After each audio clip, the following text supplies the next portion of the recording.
વિદ્યાર્થી મિત્રો, આજે આપણે વાયુની પ્રવાહીમાં દ્રવ્યતાની ચર્ચા કરીશું. તો સૌથી પહેલા જે દ્રવ્યતા શબ્દ છે, દ્રવ્યતા સામાન્ય રીતે આપણે અલ્પ દ્રાવ્ય ક્ષાર માટે ઉપયોગમાં લઈએ છીએ.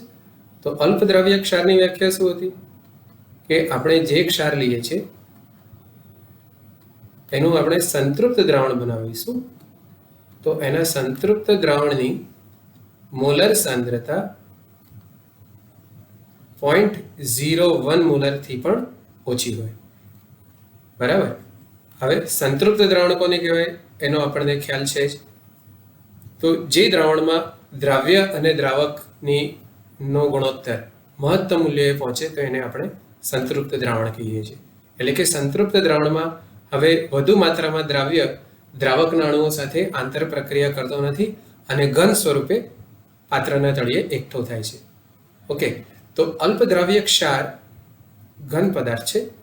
એવી જ રીતે આપણી પાસે જે વાયુમય દ્રાવ્ય છે, તો વાયુમય દ્રાવ્ય જ્યારે પ્રવાહીમાં દ્રાવ્ય થાય છે, આપણે જ્યારે પ્રવાહી દ્રાવક લઈ લઈએ તો પ્રવાહી દ્રાવકમાં દ્રાવ્ય થઈને દ્રાવણ બનાવશે ત્યારે આ દ્રાવણમાં વાયુનો જથ્થો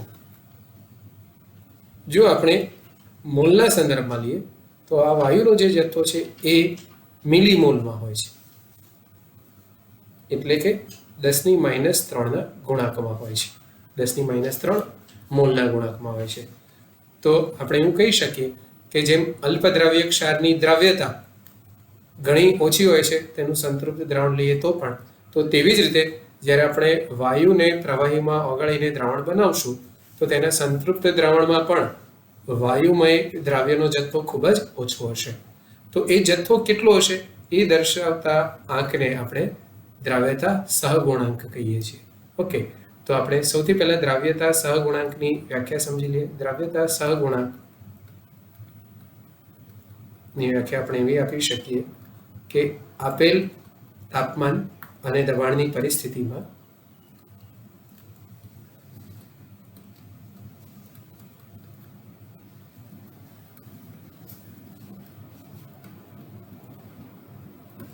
એક સેન્ટીમીટર ક્યુબ જેટલા પ્રવાહીમાં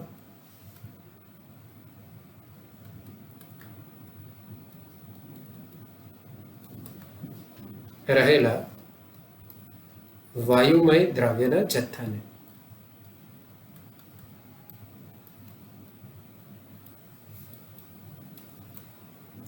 દ્રાવ્યતા સહગુણાંક કહે છે.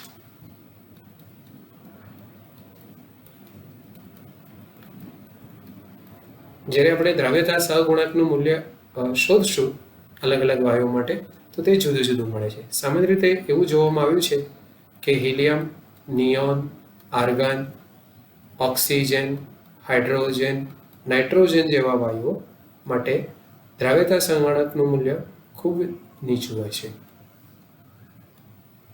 અને તે જ તાપમાન અને દબાણની પરિસ્થિતિમાં એમોનિયા, SO2, CO2 જેવા વાયુમય દ્રવ્ય માટે તેનું મૂલ્ય પ્રમાણમાં ઊંચું હોય છે. એટલે કે આપણે એવું કહી શકીએ કે જે વાયુમય દ્રાવ્ય માટે દ્રાવ્યતા સહગુણાંકનું મૂલ્ય વધારે તેની દ્રવ્યતા વધારે. આમ વાયુની પ્રવાહીમાં દ્રાવ્યતાની વ્યાખ્યા આપણે કંઈક આ રીતે આપી શકીએ.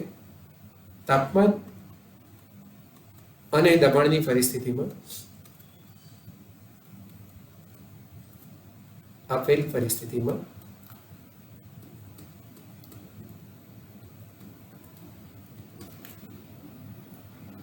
સંતૃપ્ત દ્રાવણમાં રહેલા પ્રવાહીમય દ્રાવણમાં રહેલા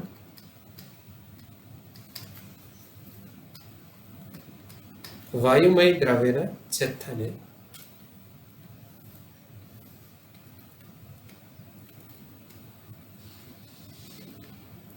તેની દ્રાવ્યતા કહે છે.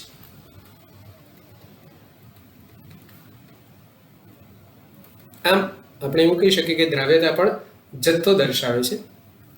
તો દ્રાવ્યતાનું જે મૂલ્ય છે સોલ્યુબિલિટી એ કોના સપ્રમાણમાં છે? દ્રાવ્યતા સહગુણાંક. અને દ્રાવ્યતા સહગુણાંકનું મૂલ્ય જો આપણે કદ 1 એકમ લઈ લઈએ છીએ, એટલે કે 1 સેન્ટીમીટર ક્યુબ લઈ લઈએ છીએ, તો 1 સેન્ટીમીટર ક્યુબમાં વાયુનો જથ્થો કેટલો છે તેના પર આધાર રાખે છે. હવે જો આપણે વાયુને દ્રાવ્ય ગણેલો છે તો એના જથ્થાને W2 દ્વારા દર્શાવીએ તો આપણે છેવટે કહી શકીએ કે દ્રાવ્યતા સહગુણાંક ચલે છે W2, કારણ કે આપણે કદ જે છે એ તો 1 એકમ લઈ રહ્યા છે. ઓકે, તો સૌથી પહેલા આપણે દ્રાવ્યતાને અસર કરતા પરિબળોનો અભ્યાસ કરશું અને તે પરથી હેનરીના નિયમની ચર્ચા કરીશું. તો સૌથી પહેલા દ્રાવ્યતાને અસર કરતા પરિબળો.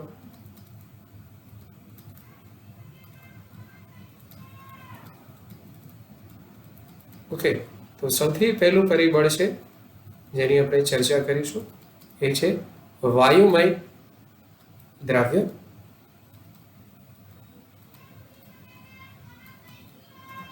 અને પ્રવાહી દ્રાવકનો સ્વભાવ.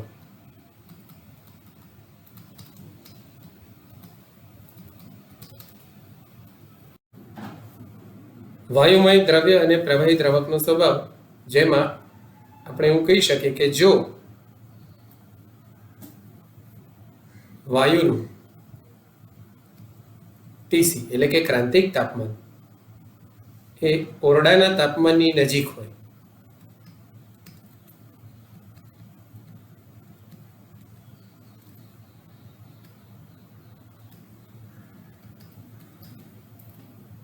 તો દ્રાવ્યતા વધારે હોય છે.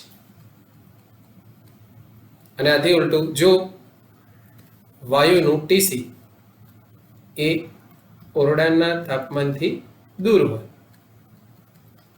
એટલે કે દૂરનું મૂલ્ય હોય તો દ્રાવ્યતા ઓછી હોય છે. ફોર એક્ઝામ્પલ CO2 માટે ટીસીની કિંમત આપણે જાણીએ છીએ 13.8 ડિગ્રી સેલ્સિયસ. તો ધારો કે આપણે પ્રયોગ 20°C તાપમાને કરી રહ્યા છીએ તો તેનું ટીસી એ 20°C થી નજીક છે. આપણે હાઇડ્રોજનની વાત કરીએ તો હાઇડ્રોજન માટે ટીસીનું મૂલ્ય લગભગ -200°C છે, એટલે કે ઓરડાના તાપમાન 20°C થી ઘણું દૂર છે. તો જ્યારે CO2 ને પ્રવાહીમાં દ્રાવ્ય કરવામાં આવશે તો CO2 ના અણુઓ એકબીજાની નજીક રહેવાનો પ્રયત્ન કરશે, તો તેના કારણે તેની દ્રાવ્યતા વધી જશે. જ્યારે હાઇડ્રોજનના કિસ્સામાં તેનું ટીસી ખૂબ જ નીચું હોવાથી તે પ્રવાહીકરણ અનુભવી શકતો નથી ઓરડાના તાપમાને, અથવા એ અંગે પ્રયત્ન નથી કરતો, અને માટે કહી શકીએ કે તેની પાણીમાં દ્રાવ્યતા ઓછી થશે. તો મિત્રો આપણે એવું કહી શકીએ કે જે વાયુ માટે ક્રાંતિક તાપમાનનું મૂલ્ય ઓરડાના તાપમાનની નજીકમાં હોય તેમની દ્રાવ્યતા વધારે હોય છે, અને જેનું મૂલ્ય દૂર હોય એટલે ખૂબ જ નીચું હોય તેમની દ્રાવ્યતા ઓછી હોય છે. વધુમાં કે જે વાયુમય દ્રવ્યના ટીસી ઓરડાના તાપમાનની નજીક હોય છે તે બધા જ વાયુઓ સંશ્લેષિત વાયુઓ હોય છે.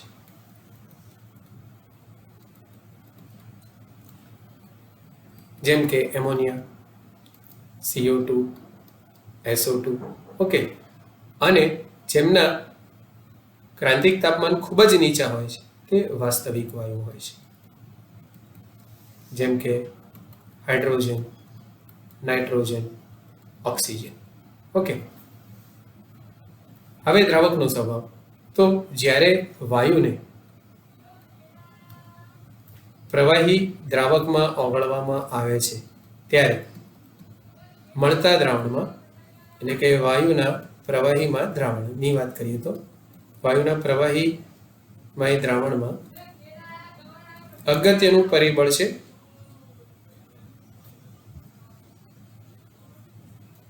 આંતર આણ્વીય આકર્ષણ.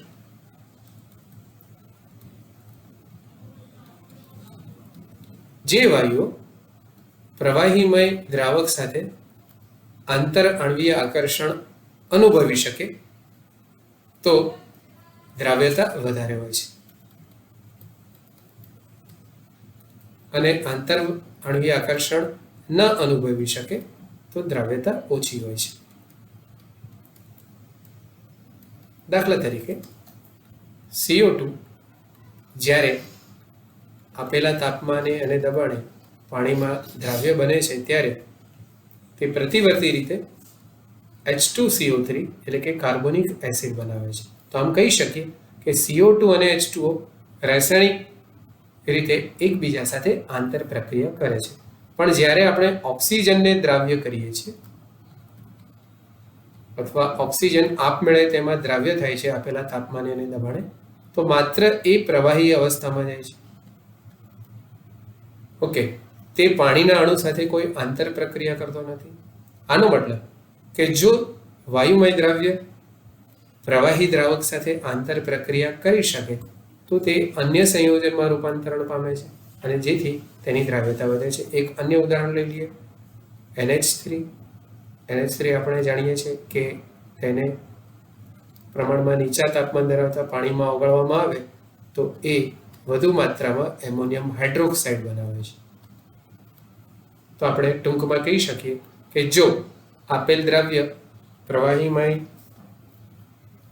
દ્રાવક સાથે આંતર પ્રક્રિયા કરી શકતો હોય તો તેની દ્રાવ્યતા વધારે હોય છે.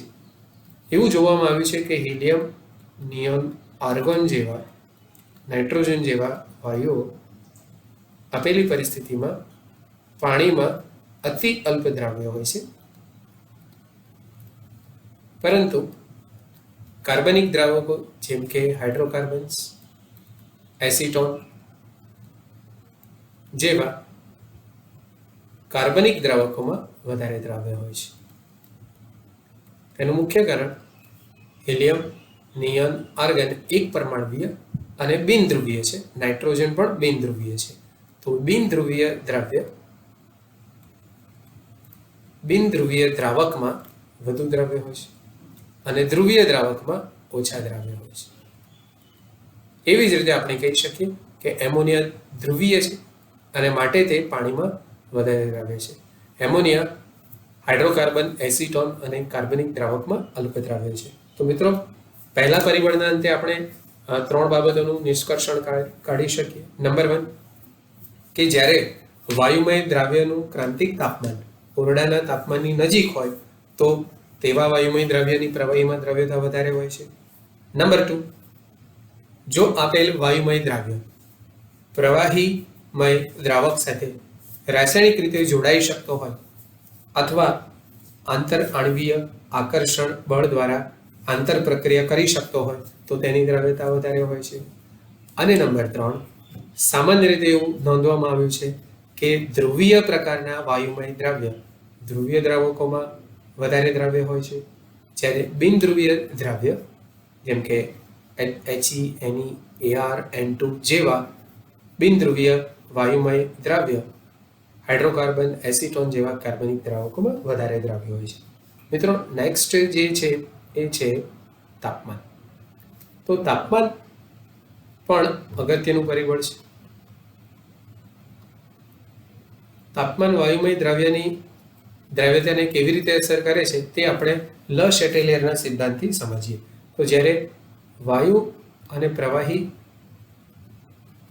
એટલે કે દ્રાવ્ય અને દ્રાવક વચ્ચે ધારો કે આંતર પ્રક્રિયા થઈ રહી છે, એટલે કે આપણે ધ્રુવીય વાયુને ધ્રુવીય દ્રાવકમાં ઉમેરી રહ્યા છીએ અથવા બિનધ્રુવીય વાયુને બિનધ્રુવીય દ્રાવકમાં ઉમેરી રહ્યા છીએ, તો મળતા દ્રાવણની સાથે સાથે ઉષ્મા ઉર્જા મુક્ત થાય છે. એટલે કે પુરોગામી પ્રક્રિયા ઉષ્માક્ષેપક છે. તો આવી ઉષ્માક્ષેપક પ્રક્રિયા ઊંચા તાપમાને કરવામાં આવે. ધારો કે આપણે તાપમાનને ઊંચું રાખીએ તો ઊંચા તાપમાને આપણે કહી શકીએ કે ઉષ્માનો જથ્થો વધશે. ઉષ્માનો જથ્થો નિપજ તરફ વધે છે અને નિપજ તરફ ઉષ્માનો જથ્થો વધતો હોવાથી સંતુલનમાં વિક્ષેપ પડે છે અને પરિણામે લ શેટેલિયરના સિદ્ધાંત પ્રમાણે હવે આ ઉષ્મા ઉર્જાના મૂલ્યમાં આપણે જે બાહ્ય પરિબળોની મદદથી વધારો કર્યો છે તેની અસર ન્યૂનતમ વર્તાય એના માટે ઉષ્મા ઉર્જાની શોષણ દ્વારા, એટલે કે દ્રાવણ ઉષ્મા ઉર્જાનું શોષણ કરશે અને તે આપમેળે પ્રતિગામી દિશામાં આગળ વધે છે અને પરિણામે આપણે કહી શકીએ કે પ્રતિગામી પ્રક્રિયાનો વેગ વધે છે. અને પ્રતિગામી પ્રક્રિયાનો વેગ વધે તો આપણે કહી શકીએ કે વાયુમય દ્રાવ્યની દ્રાવ્યતા ઘટે છે. તો દ્રાવ્યતામાં ઘટાડો થાય છે. ઓકે, અને આનાથી ઉલટું વિચારી, એટલે કે જો તાપમાન નીચું રાખવામાં આવે તો નીચા તાપમાને ઉષ્માનો જથ્થો નીપજ તરફ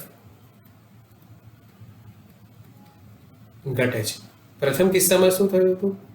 ઉષ્મા ઉર્જાનો જથ્થો નીપજ તરફ વધે છે, જ્યારે અહીંયા ઉષ્મા ઉર્જાનો જથ્થો નીપજ તરફ ઘટે છે અને પરિણામે ઉષ્મા ઉર્જાનું મૂલ્ય અચળ રાખવા માટે કેટલાક વાયુમય દ્રાવ્ય પ્રવાહીમય દ્રાવક સાથે આંતર પ્રક્રિયા કરશે, જેથી ઉષ્મા છૂટી પડે. ઓકે, તો આપણે એવું કહી શકીએ કે પુરોગામી પ્રક્રિયાનો વેગ વધે છે અને પુરોગામી પ્રક્રિયાનો વેગ વધે તો દ્રાવ્યતામાં વધારો થાય છે.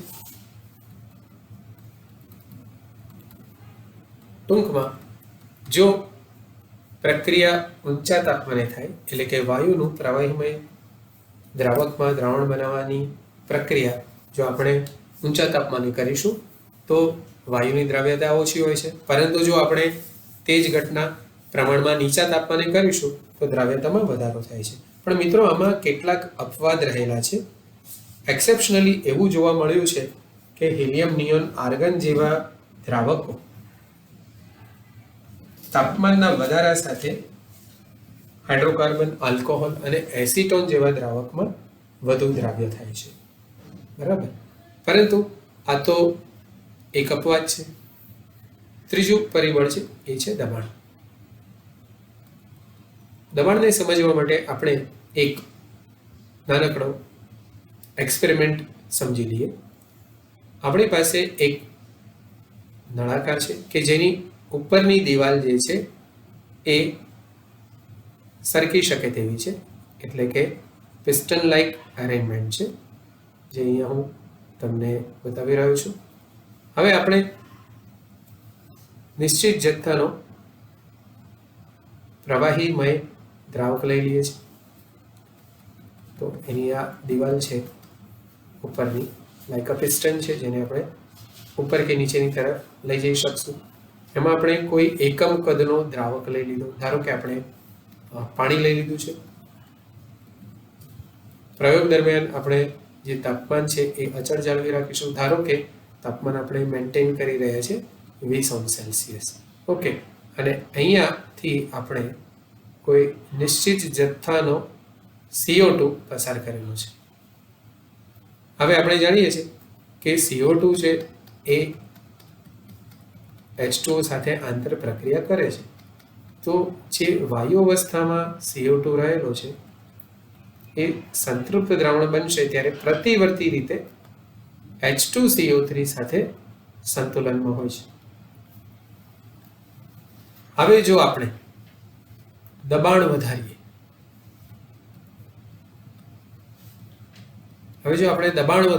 તો આ તો પ્રારંભિક અવસ્થા હતી. તો આ પ્રારંભિક અવસ્થામાંથી આપણે અંતિમ અવસ્થામાં, એટલે કે દબાણ વધાર્યા બાદ ધારો કે પિસ્ટનને અહીંયા સુધી લાવી દઈએ છીએ. તો મિત્રો, હવે તમે જોશો કે એકમ કદમાં જે CO2 ના અણુઓ છે તેની સંખ્યા હવે પ્રવાહી ઉપરના વિભાગમાં વધી ગઈ છે. તો તેના કારણે આપણે કહી શકીએ કે પ્રવાહીની પૃષ્ઠ ઉપર CO2 ના અણુઓનું આંશિક દબાણ વધારે છે. તો અહીંયા આંશિક દબાણનો આપણે કેમ પ્રયોગ કરીએ છીએ? કારણ કે વાયુમય દ્રાવ્યની સાથે સાથે જે પ્રવાહી છે તે પણ બાષ્પશીલ છે. તો બાષ્પશીલ દ્રાવક હોવાથી તેની બાષ્પ પણ વાયુ અવસ્થામાં હોય છે, એટલે કે પાણીની બાષ્પ પણ ત્યાં રહેલી છે. તો જે કુલ દબાણ છે એ ડાલ્ટનના નિયમ પ્રમાણે વાયુ, આપેલા વાયુ અને પાણીનું આંશિક દબાણના બેઝિક સરવાળા બરાબર હોય છે. પરંતુ તેમાં મુખ્ય ફાળો CO2 નો હશે. હવે દબાણ વધવાના કારણે તેમની એકમ કદમાં સાંદ્રતા વધી જાય છે અને લ શેટેલિયરનો સિદ્ધાંત તમે લગાવશો તો હવે એકમ કદમાં વાયુમય દ્રવ્યના અણુઓની સંખ્યા જે વધી ગઈ તેની અસર નાબૂદ કરવા માટે હવે સંતુલન છે પુરોગામી દિશામાં આગળ વધશે મિત્રો. અને જેમ જેમ એ પુરોગામી દિશામાં આગળ વધશે તેમ CO2 વધારે અને વધારે દ્રાવ્ય બનશે. ક્લિયર? તો આપણે એવું કહી શકીએ કે દબાણ વધારવામાં આવે તો વાયુમય દ્રાવ્યની દ્રાવ્યતા વધે છે. આગળ આપણે સંબંધ લખેલો તો એ પ્રમાણે દ્રાવ્યતા S ચલે છે દ્રાવ્યતા સહગુણાંક અને દ્રાવ્યતા સહગુણાંક ચલે છે W2 એટલે કે વાયુમય દ્રાવ્યનો જથ્થો. અને અત્યારે આપણે જે સંબંધ તારવ્યો તે પ્રમાણે કહી શકીએ કે વાયુમય દ્રાવ્યનો જથ્થો ચલે છે વાયુના આંશિક દબાણના સપ્રમાણમાં. આ પરિસ્થિતિમાં તમે જોયું એ પ્રમાણે આપણે કદ અચળ રાખી રહ્યા છીએ, એટલે કે પ્રવાહીનું કદ બદલાતું નથી. આપણે જાણીએ છીએ કે પ્રવાહી નોન કોમ્પ્રેસિબલ એટલે કે અદબનીય છે, તો તેના કદમાં કોઈ ફેરફાર નોંધાશે નહીં. તેમજ આપણે તાપમાન પણ અચળ રાખી રહ્યા છીએ. તો પ્રક્રિયા ઉષ્માક્ષેપક હોવા છતાં આપણે તાપમાનને અચળ જાળવી રાખીએ છીએ.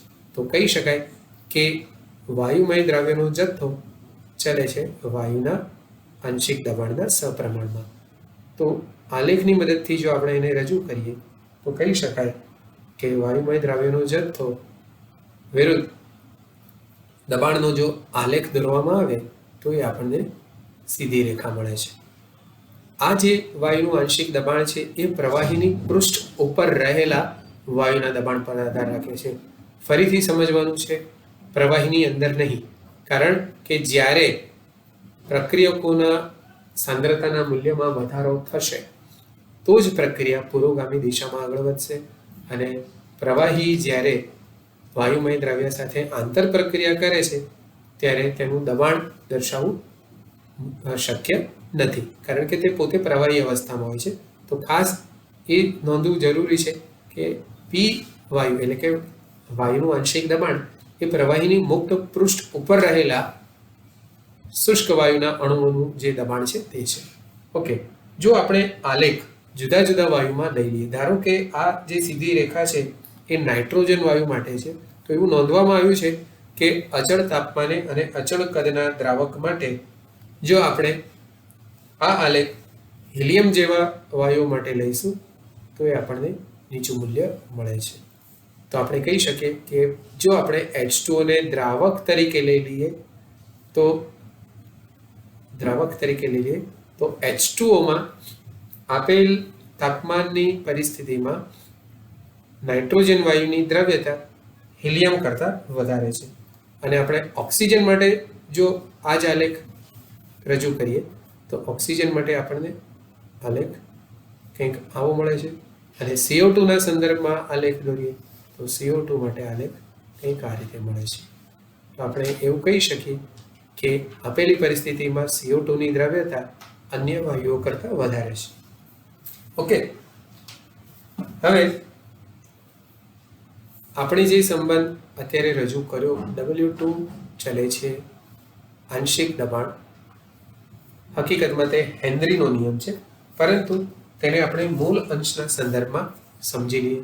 તો સૌથી પહેલા આપણે અહીંયા પ્રપોર્શનાલિટી કોન્સ્ટન્ટ એટલે કે K મૂકી દઈશું.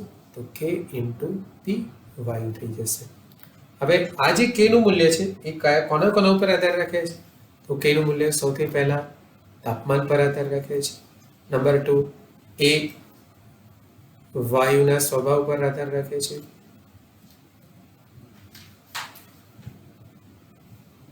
એ પ્રવાહીના સ્વભાવ પર આધાર રાખે છે. ઓકે, અને અગત્યની વસ્તુ કે જો આપણે સુરેખાના સ્વરૂપમાં એને રજૂ કરી રહ્યા છીએ તો કહી શકાય કે તે કદ ઉપર પણ આધારિત રાખે છે, કદ પર આધાર રાખે છે. તો આપણે સમગ્ર પ્રયોગ દરમિયાન તાપમાનને અને કદને અચળ રાખશું તો જ આપણને વાયુના જથ્થા એટલે કે મોલ અને દબાણ વચ્ચેનો સંબંધ મળશે, જેને આપણે પીવી બરાબર એનઆરટી સમીકરણની મદદથી પણ પ્રૂવ કરી શકીએ. કારણ કે આપણે તાપમાન અચળ રાખી રહ્યા છીએ, આપણે કદ અચળ રાખી રહ્યા છીએ, તો જે પણ દબાણ છે એ મોલના સપ્રમાણમાં હશે. ઓકે, ચલો હવે આપણે આગળ વધીએ. અથવા તમે એવું પણ કહી શકો કે P = N/V/RT. N/V એટલે કે સાંદ્રતા. ઓકે, જેને આપણે દ્રાવ્યતા પણ કહીએ છીએ. હવે જે સમીકરણ નંબર 1 છે તેની બંને બાજુને આપણે W1 વડે ભાગી દઈએ તો સમીકરણ થઈ જશે W2/W1 બરાબર K/W1 × P વાયુ. હવે K એટલે કે અચળાંકને W1 એટલે કે આપેલ દ્રાવકના જથ્થા દ્વારા આપણે ડિવાઈડ કરીશું તો આપણને નવો અચળાંક મળશે. ધારો કે આ નવો અચળાંક K' છે, તો W2/W1 = K' × P વાયુ થઈ જશે. હવે સમીકરણની બંને બાજુને આપણે M1/M2 થી મલ્ટીપ્લાય કરી દઈએ તો થઈ જશે W2/M2 W1/M1. તો અહીંયા પણ આપણે એવું લખી શકીએ K' × M1/M2 એટલે કે આપણે સમીકરણની બંને બાજુને M1/M2 થી ગુણી દીધું × P વાયુ.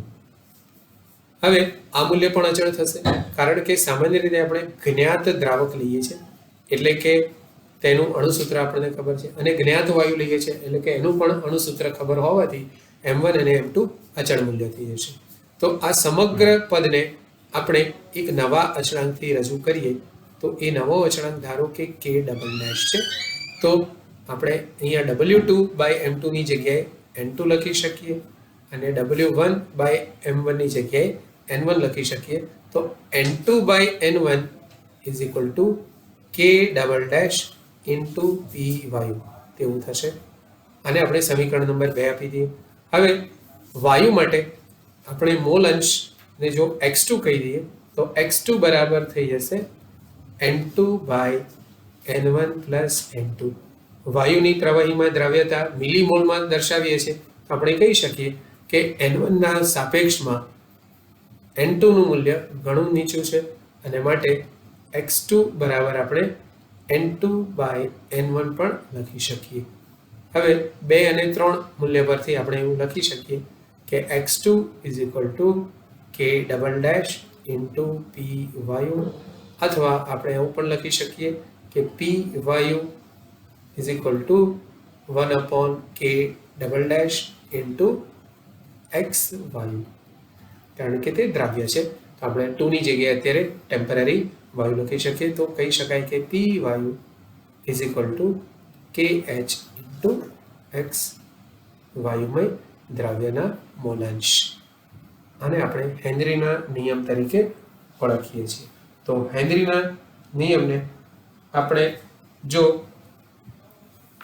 શબ્દના સ્વરૂપમાં રજૂ કરી શકીએ તો કહી શકાય કે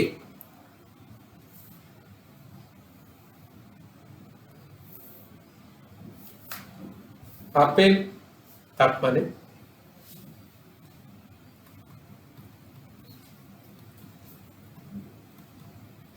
પ્રવાહીમય દ્રાવ્યમાં રહેલ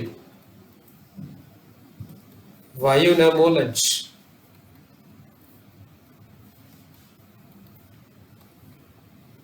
પ્રવાહી સાથે પ્રતિવર્તી સંતુલનમાં રહે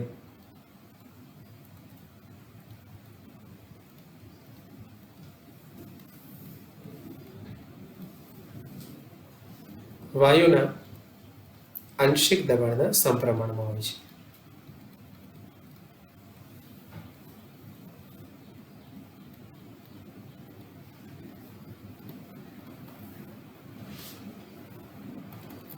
તો P વાયુ is equal to KH into X વાયુ. તો જે KH છે એને આપણે હેનરીનો અચળાંક કહીએ છીએ અથવા હેનરી અચળાંક કહીએ છીએ. આમ જો આપણે પ્રવાહીની પૃષ્ઠ ઉપર રહેલા વાયુના આંશિક દબાણ વિરુદ્ધ પ્રવાહીમાં રહેલા વાયુના મોલ અંશનો આલેખ દોરીએ તો એ આપણને સીધી રેખા પ્રાપ્ત થાય છે. અને તેનો ઢાળ, ધારો કે આપણે કોઈ બે બિંદુ લઈ લઈએ અને તેના પરથી ઢાળનું મૂલ્ય શોધી કાઢીએ તો ઢાળનું મૂલ્ય આપણને મળી જાય છે P/X એટલે કે KH જેટલું. તો તમે મિત્રો જોશો કે KH નું મૂલ્ય છે એ પ્રવાહીની દ્રાવ્યતાના વ્યસ્ત પ્રમાણમાં છે. તો આમ કહી શકાય કે જો આપેલ તાપમાને વાયુના આંશિક દબાણનું મૂલ્ય વધારે હશે તો તેના મોલ અંશ વધારે હશે એટલે કે તેની દ્રાવ્યતા વધારે હશે તો KH નું મૂલ્ય નીચું હશે. ઓકે, તો આપણે KH ની લાક્ષણિકતાઓ લખી શકીએ. તો KH નું મૂલ્ય P વિરુદ્ધ X ના આલેખ પરથી મળે છે.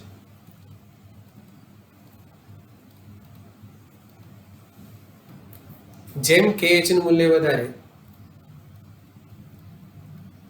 તેમ દ્રાવ્યતા ઓછી. અને આનાથી ઉલટું કે જેમ KH નું મૂલ્ય ઓછું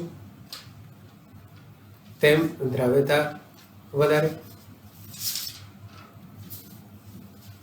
તો જ્યારે આપણે કોઈ એક તાપમાન લઈ લઈએ, ધારો કે 20°C, તો 20°C તાપમાને CO2 નું આંશિક દબાણ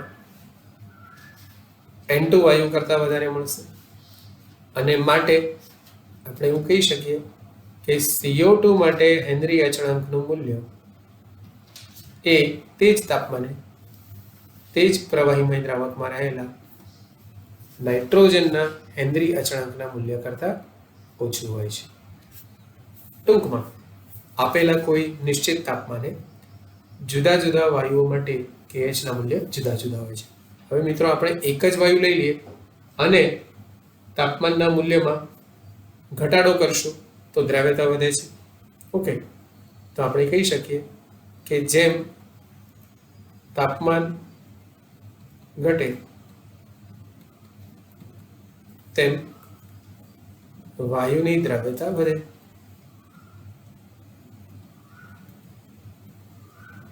અને માટે KH નું મૂલ્ય ઘટે.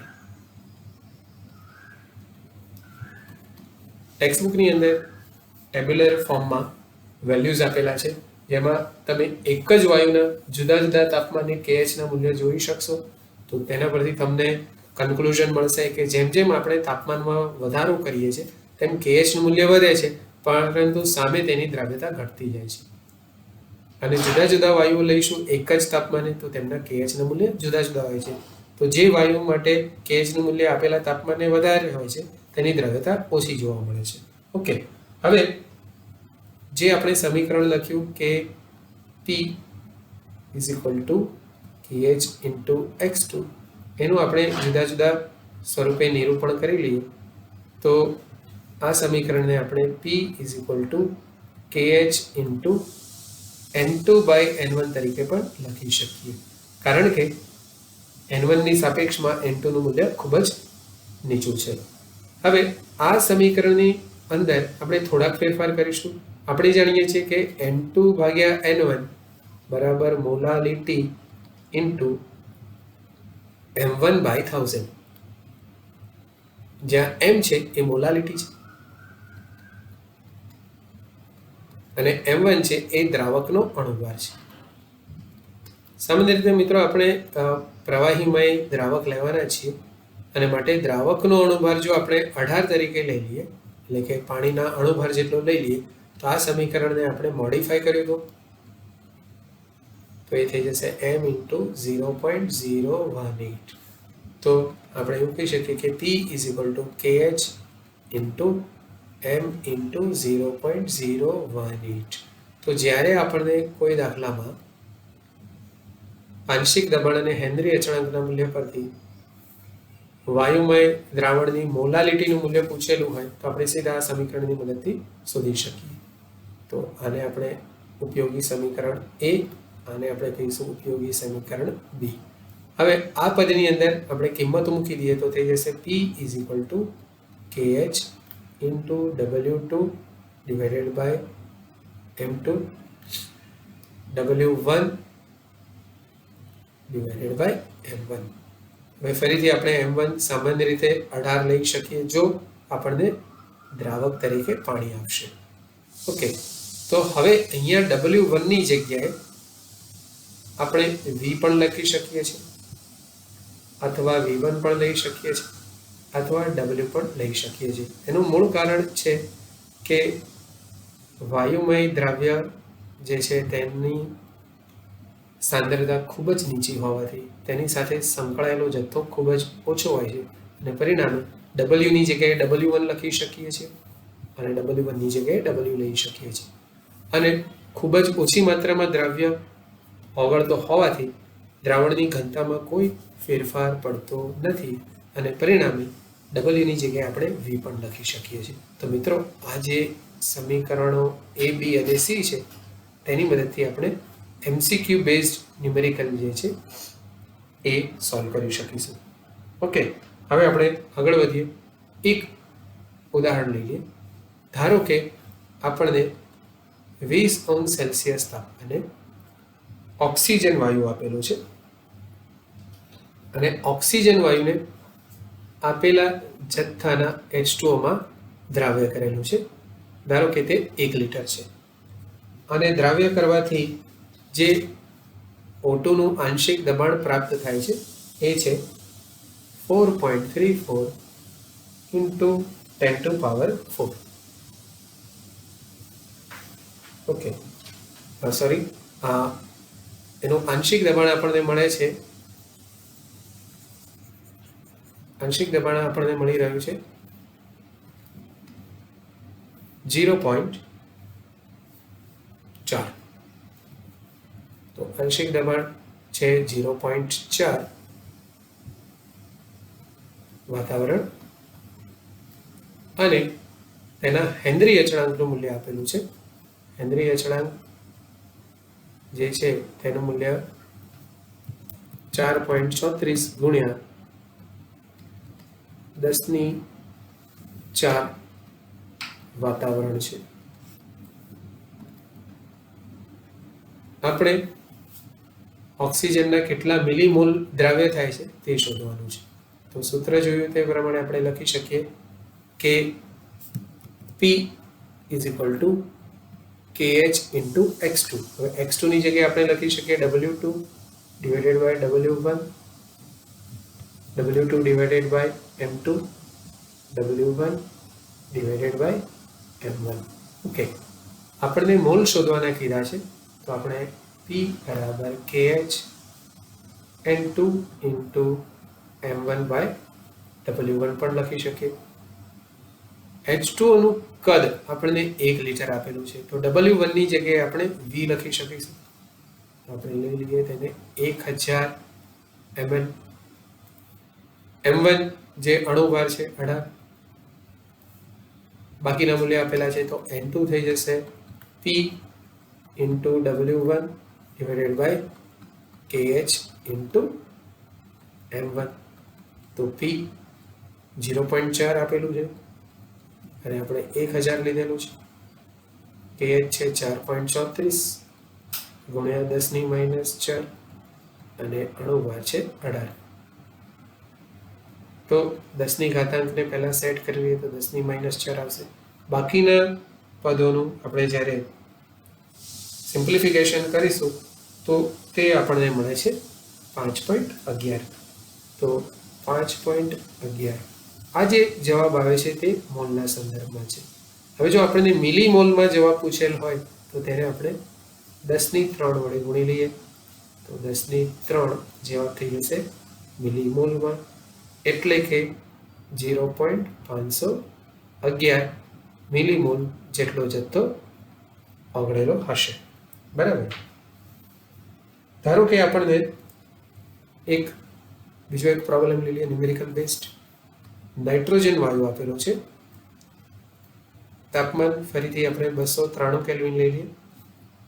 તો 293 કેલ્વિન તાપમાને 1 લિટર પાણી આપેલું છે.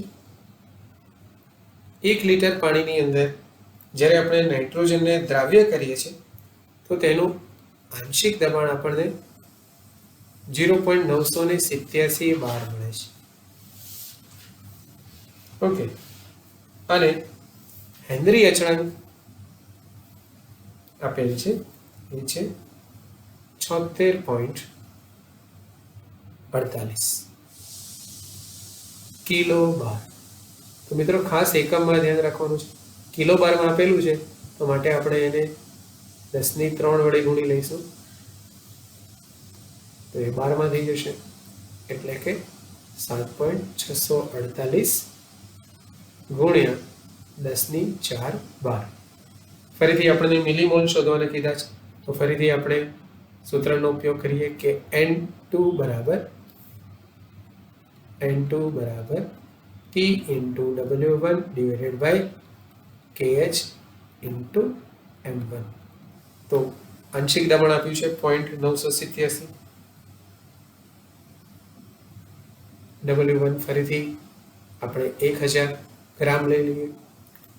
હેનરી અચળાંક છે 7.6, 648 ગુણ્યા 10⁴ અને 18. હવે આ મૂલ્ય તો જાણીતું છે 55.55. તો દરેક વખતે જો આપણને 1 લિટર કદ આપેલું હોય તો આપણે 55.55 લઈ શકીએ. જ્યારે આપણે એનું સાદું રૂપ આપશું મિત્રો, તો પહેલાં તો 10⁻ને સેટ કરી દઈએ અને આપણો છેવટનો જવાબ આવે છે 0.129, એટલે કે 1.29 ગુણ્યા 10⁻⁵ મોલ. મિલીમોલમાં રૂપાંતર કરવા માટે આપણે 10³ વડે ગુણીએ તો જવાબ આવશે 1.29 ગુણ્યા 10⁻² મોલ. ઓકે. તો એકદમ સિમ્પલ કોન્સેપ્ટ હતો.